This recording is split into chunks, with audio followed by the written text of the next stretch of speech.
प्रणाम। हम सिंगर प्रमोद राजा पैर छू के प्रणाम करतानी। 2 लाइन सुनावल जातानी।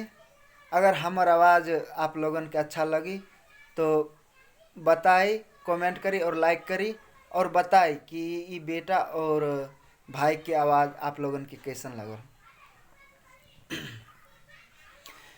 गोरिया चांद के अजोरिया नियन गोर बारू हो।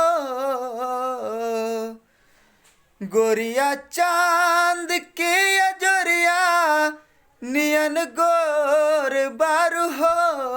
तोहर जोर केहू नहीं के बेजोर बारू हो।